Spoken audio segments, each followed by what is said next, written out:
But first, as we come on the air, a local attorney will now be needing his own defense after deputies say he swiped hundreds of thousands of dollars from his clients. This is 10 Tampa Bay at 5. I'm Josh Sidorowitz. And I'm Courtney Robinson. Developing within the past 2 hours, the Pinellas County Sheriff announced the arrest of Christopher Reynolds. An attorney, the sheriff says, stole hundreds of thousands of dollars from dozens of clients. 10 Tampa Bay's Angelina Salcido is live from Reynolds' office in Seminole. And Angie, it turns out deputies were not the only ones already investigating him. Yeah, well, Courtney and Josh, Reynolds was actually arrested this morning, arrested on several charges of money laundering and theft.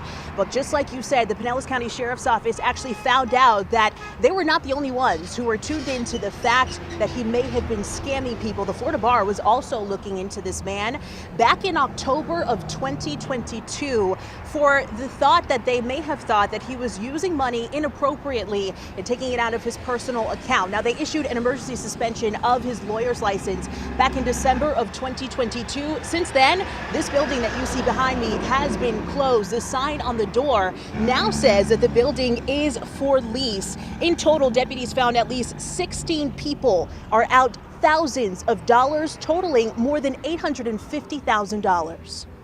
He agreed to represent them in a personal injury case. He referred them to doctors. He sent monetary demand packages to insurance companies, forged clients' names on settlement documents, and pocketed all the settlement money, leaving these people with no compensation for their injuries and holding the bag for all of their medical bills.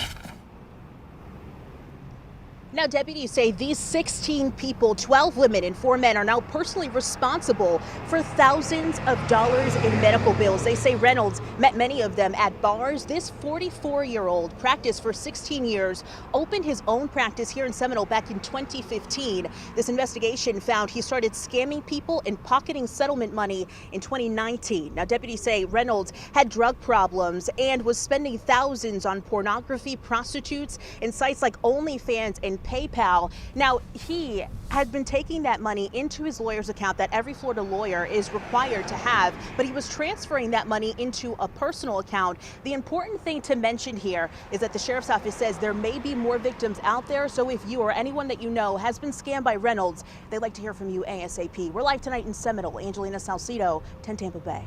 And of course, we have his picture as well as what he is accused of on our website, 10tampabay.com.